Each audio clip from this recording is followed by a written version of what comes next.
In 1896, a man died trying to fly, and two brothers in Ohio started paying very close attention. Otto Lilienthal was the most serious aviator in the world. A German engineer with a methodical mind and a genuine feel for the air, he had spent years building gliders and flying them off the hills near Berlin, more than 2,000 flights over a decade, logged with the precision of a scientist. He published his measurements, he shared his data. He was, by any reasonable measure, the person most likely to solve the problem of human flight. In August of that year, a gust of wind caught his glider during a flight and fractured his spine. He died the following day. His last recorded words were, "Sacrifices must be made." In Dayton, Ohio, Orville Wright was lying in bed with typhoid fever when the news arrived. On date, he was 24 years old. His older brother Wilbur, 30, sat beside him during the long weeks of recovery, reading aloud about Lilienthal's experiments and his death. They had followed the Germans' work in magazine articles for years. Two bicycle mechanics who had always been interested in the problem of flight, in the way that curious people are interested in unsolved problems at a distance without urgency. Lilienthal's death changed that. The problem was clearly solvable. Someone had come very close. And the thing that killed him was not the machine's power or the machine's structure. It was the absence of a reliable method of control. The gust hit, and Lilienthal had no way to respond in time. He shifted his body weight to steer the way everyone did, and it was simply not fast enough. Wilbur turned that over in his mind for the next 3 years. The family he and Orville grew up in was not a typical one, even by the standards of a Midwestern city in the 1870s. Their father, Bishop Milton Wright, was a preacher in the Church of the United Brethren in Christ, a small Protestant denomination, strict in its doctrines, contentious in its internal politics. Milton was a man of firm convictions and a willingness to argue them at length, and he raised his children in that spirit. At dinner, debate was encouraged. Assertions needed to be supported. If you believed something, you were expected to be able to explain why. Their mother, Susan, had grown up in the household of a carriage maker and had a different kind of intelligence, the kind that knows how things are put together and how to take them apart when they break. She repaired tools, built furniture, improvised solutions to mechanical problems with whatever was at hand. Both brothers credited her later with the way they thought about physical problems, not as abstract puzzles, but as things you could touch and test and fix. Susan died of tuberculosis in 1889 when Orville was 17. She did not live to see what her sons would do. Wilbur was born in 1867, Orville in 1871. Neither went to college.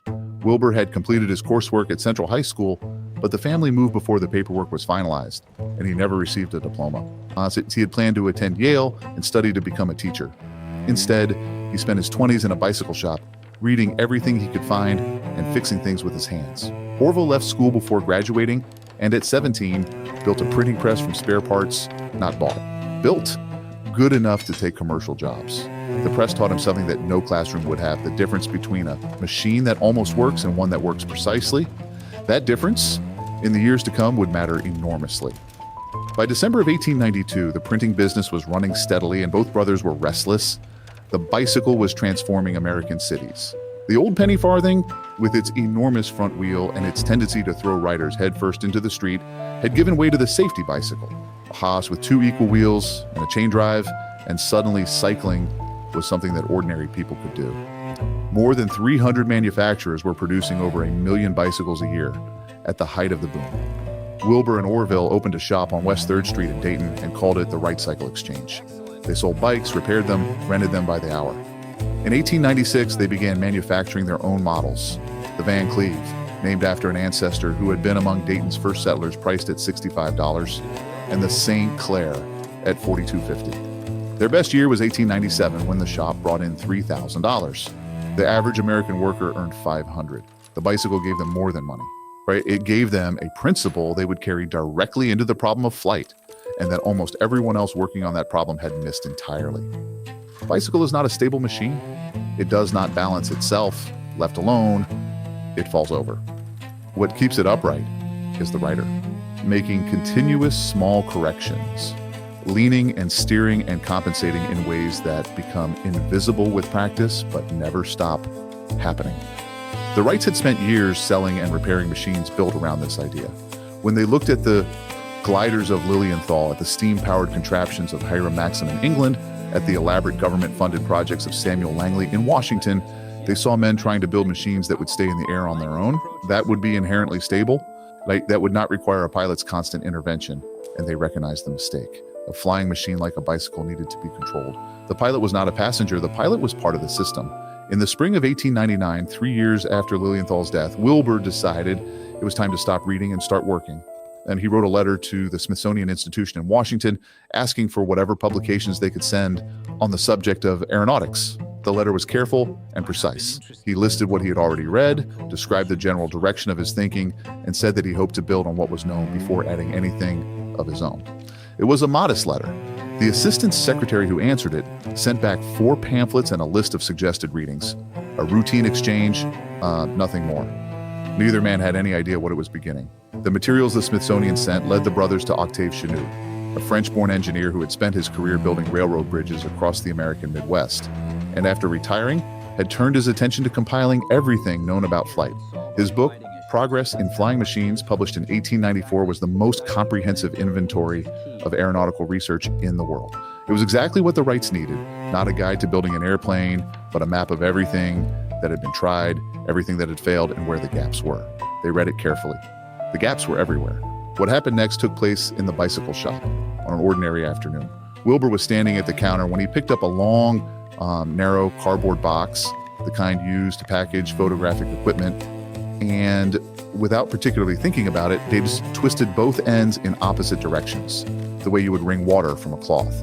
The 2 ends angled against each other. He looked at the box. He had been thinking about the way pigeons turned in flight, not by tilting their whole bodies the way Lilienthal had tilted his, but by twisting their wingtips. One trailing edge dropped, the other rose, and the bird rolled smoothly through the turn and came back level. The cardboard box did the same thing. If you built a wing that could be warped this way, you could roll the airplane the way a bird rolled, actively, precisely fast enough to respond to a gust. He called Orville over. They stood there with the box between them that July. And Wilbur built a biplane kite with a 5-foot wingspan to test the principle. 4 control lines ran from the kite to a pair of crossed sticks in his hands. When he twisted the sticks, the wings warped and the kite rolled cleanly in the direction he intended in response to his input. It worked. Wing warping worked. The brothers applied for a patent before they had built anything larger. The next step was a full-size glider that a person could actually fly. For that, they needed a particular kind of place. Consistent wind, open terrain, soft sand to land on when things went wrong, and enough distance from Dayton that reporters would not show up to watch them crash. They wrote to the United States Weather Bureau and asked for wind velocity data from locations along the Atlantic coast. Kitty Hawk, on the Outer Banks of North Carolina, just appeared in the tables as one of the windiest places on the eastern seaboard. Wilbur wrote to the local weather station. The only employee there, Joseph Dosher, wrote back and described exactly what they were hoping for: wide beach, no trees, north and northeast winds in the fall months. The local postmaster, William Tate, heard about the inquiry and wrote to Wilbur on his own initiative. "If you decide to try your machine here," Tate said, "I will take pleasure in doing all I can for your convenience and success. You will find a hospitable people when you come among us." Kitty Hawk in 1900 was a fishing community of about 60 families on a strip of Barrier Island with no paved roads, no railroad, and no easy way in or out. The nearest town of any consequence was Elizabeth City, reachable by a 30-mile boat ride across the Albemarle Sound, so remote that the locals simply called it the town, as though no other town existed. To reach Kitty Hawk from Dayton, you took a train to Elizabeth City, then a boat across the Sound, then, if conditions permitted, a smaller boat through the Currituck Sound to the beach. Orville described the place in a letter to his sister Catherine as being like the Sahara, or what he imagined the Sahara to be. The wind, he noted, never quite stopped. Wilbur arrived in September of 1900 alone with crates of parts. Orville joined him weeks later. The Tate family put them up while they assembled the glider. The winds that season were lighter than the Bureau's tables had suggested, and they flew the machine mainly as an unmanned kite, controlling it from the ground with cables, learning what the data could teach them at a distance. Wilbur made a few actual gliding flights, lying prone on the lower wing, feeling what the machine wanted to do. They went home in October with modest results and a strong sense of what the next machine needed to be. The letters Orville sent to Catherine from that first camp have a quality that's hard to find in most historical documents. They are genuinely funny. He described their 4 main occupations as eating, sleeping, chasing pigs and mice, and gliding when the weather permitted and the machine was not in the repair shop. The mosquitoes were aggressive enough that the brothers slept with cloth wrapped around their heads. Wild pigs raided the camp. A small mouse moved in and refused. Across multiple days and several escalating attempts at removal to leave, Orville described this standoff with the mouse in considerable detail, as though it were a matter of some principle. In the background of all of it, the wind blew steadily off the Atlantic, and the dunes waited. The 1901 season came close to breaking them. They built a larger glider, a flapper, the largest anyone had ever attempted, with a 22-foot wingspan, based directly on the lift tables that Lilienthal had published. Those tables were the foundational data of the entire field. Every serious engineer working on flight used them. If the tables were right, the new glider should generate enough lift for long, controlled flights. It did not. The machine produced about 1/3 of the lift the equations predicted.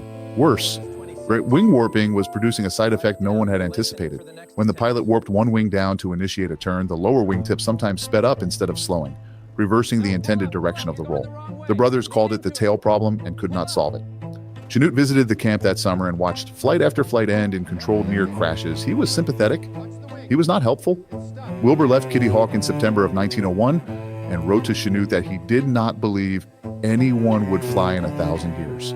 He was not being dramatic. He had done the arithmetic, and the arithmetic was not working.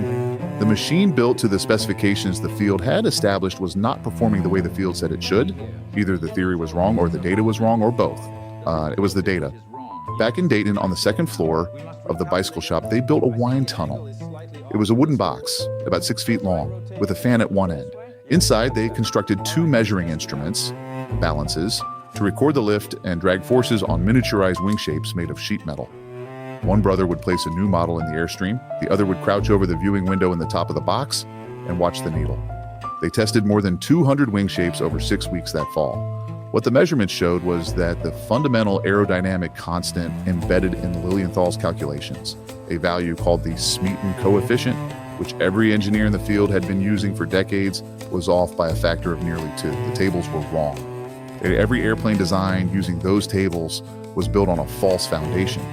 The Wrights now had correct numbers that no laboratory, no university, and no government-funded program had produced. They had produced them in a bicycle shop with a homemade box and a fan. The 1902 glider was designed with those numbers. They narrowed the wings, corrected the camber, and solved the tail problem by adding a movable rear rudder, turning what had been a fixed tail into a control surface the pilot could operate. The result was a machine with full 3-axis control, roll through wing warping, pitch through the forward elevator, yaw through the rear rudder. Working together, these 3 controls let the pilot manage the airplane the way a bird managed its body, and not by brute force, but by continuous coordinated adjustment. Now, between September and October of 1902, they made more than 700 gliding flights from the Kill Devil Hills dunes just south of Kitty Hawk. The best covered over 600 feet. The machine obeyed. Whatever input the pilot gave, the airplane answered. No one in the world had built something that did this. When Chanute visited that fall and watched the flights, he was quieter than usual. He understood he was seeing something new. He did not fully understand what it was. They went home to Dayton knowing they had solved the control problem. The glider obeyed. Now they needed an engine. They wrote to automobile manufacturers asking for something specific, a 4-cylinder gasoline engine weighing less than 180 pounds and producing at least 8 horsepower. The replies were unhelpful. Custom orders were not something the manufacturers handled.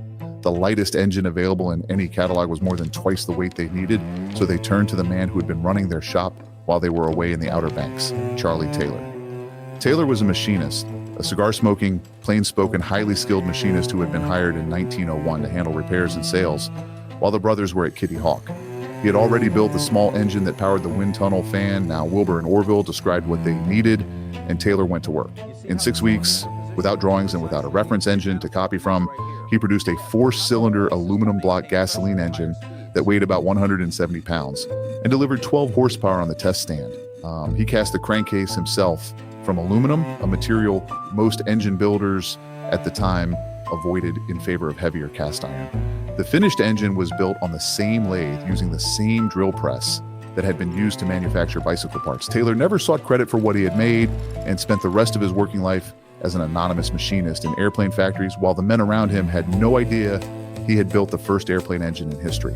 The propellers were the last piece. The brothers assumed they could adapt what the naval engineers knew about ship propellers. When they looked into it, they found that ship propeller design was almost entirely guesswork, dressed up as expertise. Builders knew which shapes had worked in practice, but had no reliable theory explaining why. So the Wrights treated the propeller as a rotating wing, an airfoil moving through the air in a spiral path with a calculable geometry at each point along the blade. Using the numbers from their own wind tunnel, they calculated the correct angle at every position and carved the blades by hand from spruce. The result was a set of propellers that converted about 66% of the engine's power into thrust, a figure that would have impressed naval engineers if anyone had thought to tell them. In late September of 1903, the crates containing the disassembled flyer left Dayton by rail. The brothers followed a few days later. While they were making the long trip down to the Outer Banks, train to Elizabeth City, then boat across the Sound, then another boat to the beach, Samuel Langley, it's the secretary of the Smithsonian Institution, was preparing his own attempt at powered flight on the Potomac River in Washington. Langley was the opposite of the Wrights in almost every measurable way. He had credentials, institutional backing, a laboratory full of assistants, and $50,000 in War Department funding accumulated over years of work. His great aerodrome was a large engine-powered machine designed to be catapulted from a houseboat and fly under its own power. On October 7th, 1903, with reporters watching from the riverbank, the catapult fired and the aerodrome dove straight into the Potomac. The pilot, Charles Manley, was pulled from the water. In December, Langley tried again. Same result. Another dive, another rescue, another set of headlines mocking the venture. The Washington Post was particularly unsparing. Editorials asked how much more public money needed to be thrown into a river before someone admitted the project was a failure. In their camp on the Outer Banks, the Wrights read the newspapers and kept working. There were problems of their own to manage. The steel propeller shafts cracked during ground tests, and the brothers had to return to Dayton to replace them. Weeks passed. December arrived, cold and windy, with gusts off the Atlantic that made the inside of the shed feel less insulated than it was. The men from the Kill Devil Hills life-saving station, federal employees who patrolled the beach watching for ships in distress, had become familiar faces around the camp over the previous seasons. Two of them, John Daniels and Adam Etheridge, were the kind of steady, reliable men who showed up when they said they would and did not ask unnecessary questions. On December 14th, the machine was ready. A coin decided who would pilot the first attempt. Wilbur won. He climbed onto the lower wing, lying prone with his hips in the padded cradle that controlled the wing warping, and the engine was started. The flyer moved forward along the launch rail, lifted, climbed at too steep an angle, stalled, and came down hard about 100 feet out. It was not a flight. It was a miscalculation. Too much elevator, too fast, and it bent the forward structure badly enough to require 2 days of repairs. Wilbur was unhurt. The machine mostly was not. December 17th was clear. The temperature was below freezing and the wind from the north ran at 27 miles per hour. In normal circumstances, that kind of wind would have suggested waiting, but waiting meant the risk of weather closing in entirely, and the brothers had already spent 2 months getting to this point. They raised a signal flag to let the life-saving station know they intended to try. Daniels and Etheridge walked over. Will Doe, another crew member, came along. A local man named Johnny Moore showed up as well. The Wrights positioned the camera on its tripod at the end of the launch rail, aimed at the spot where the flyer would be when it left the ground. The camera was loaded and focused. Daniels had never operated a camera before in his life. The brothers explained the shutter mechanism and told him to press it when the machine lifted. Daniels said he understood. The coin flipped again. Orville piloted. It showed the flyer weighed 274 kilograms with the pilot on board. The launch rail stretched 60 feet across the sand. The engine was started and left to warm for several minutes, the two propellers spinning in opposite directions behind the wings. At 10:35 in the morning, Orville released the wire that had been holding the machine against the pull of the engine. Wilbur ran alongside the wing as the flyer accelerated down the rail, holding the wingtip level until the machine outran him. Then he let go. The flyer rose. The first flight lasted 12 seconds and covered 120 feet. Orville's diary entry for that day, recorded that evening in the small pocket notebook he always carried, is almost aggressively plain. Wind speed, temperature, time of flight, distance covered. Observations on the behavior of the elevator. There is no exclamation. There is no sense of occasion. There is data recorded accurately because that was what the situation required. The second flight was Wilbur's, 12 seconds, 175 feet. The third was Orville's again, 15 seconds, 200 feet. The fourth was Wilbur's, and it was different from the others. At Nisapayo, the machine climbed steadily, held altitude, dipped and recovered, and stayed in the air for 59 seconds, covering 852 feet over the Kill Devil Hill sand, while the men on the ground watched in silence. After the fourth flight, the brothers were standing near the machine discussing what had just happened when a gust of wind rolled the flyer over. The forward elevator structure was destroyed, and there was no possibility of flying again that day. The men from the life-saving station helped carry the wreckage back to the shed. During the confusion, John Daniels became tangled in the engine and chains as the machine rolled and was thrown clear without serious injury. It was the most dangerous thing that had ever happened to him, and he spent the rest of his long life, which ended in 1948, never having flown as a passenger in an airplane. He said he had been there and seen it, and that was enough. After the wreckage was secured, Wilbur and Orville walked the 6 miles to the Kitty Hawk weather station, where the only telegraph line on the Outer Banks connected to the outside world. The message they sent to their father in Dayton read, "Success in 4 flights Thursday morning. Start against 21-mile wind. Average distance 57 seconds. Inform press. Home Christmas." 2 errors crept in during transmission. Orville's name was misspelled, and the longest flight was recorded as 57 seconds rather than 59. Bishop Milton Wright, 74 years old, received the telegram at 5:25 in the afternoon and copied it into his diary. What he wrote after that is not recorded. John Daniels had pressed the camera shutter at the moment the flyer left the rail. The photograph shows the machine just above the ground, Orville lying at the center of the lower wing, Wilbur standing to the right of the frame in the position where he had just let go of the wingtip.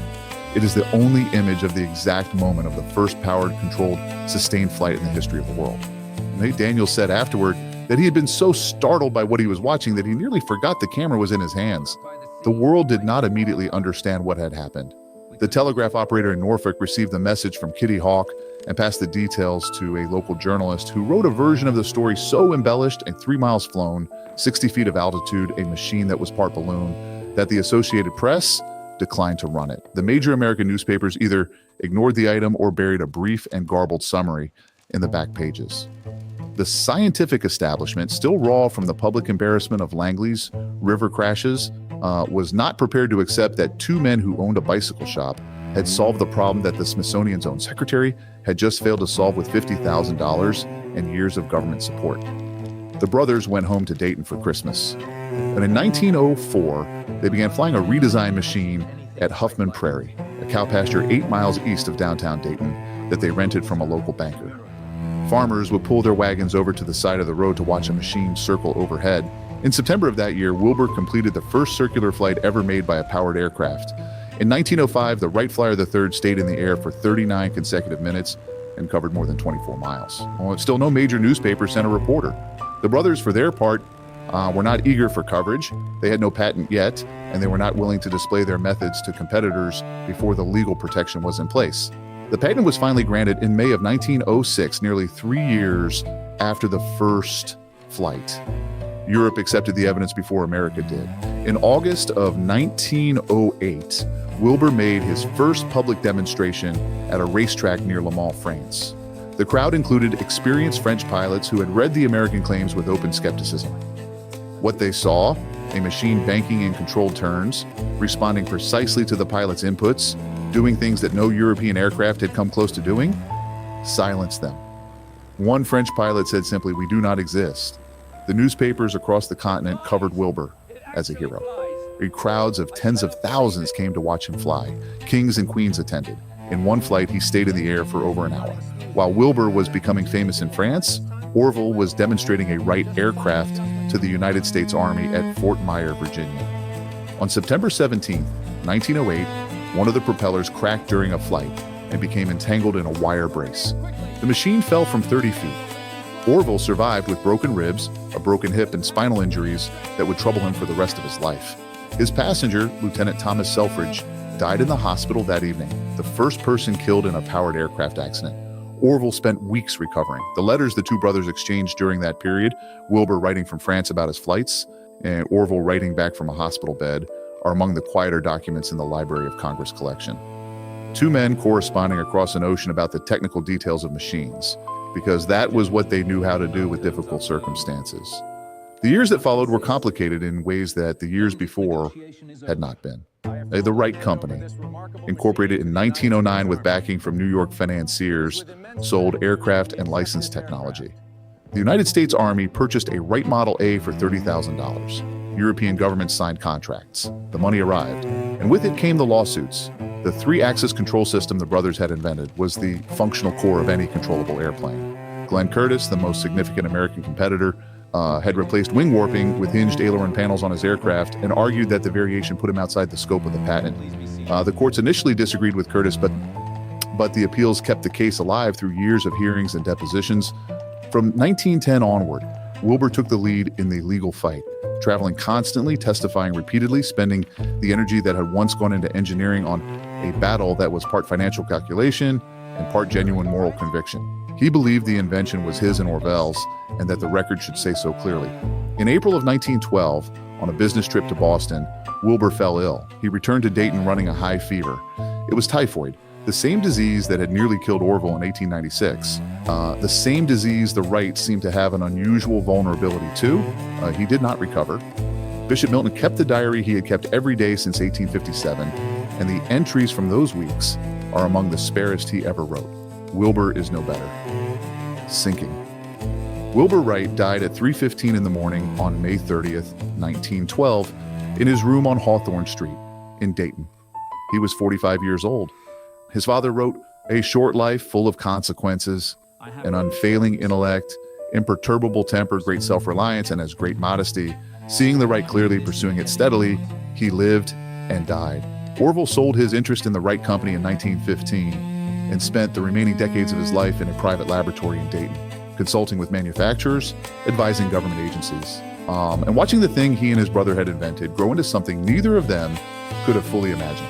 He lived to see jet propulsion, the sound barrier, the first rockets. He died of a heart attack in January of 1948. The Wright Flyer came home from London, where it had been living in exile during a long dispute with the Smithsonian, and took its place in the museum that same year.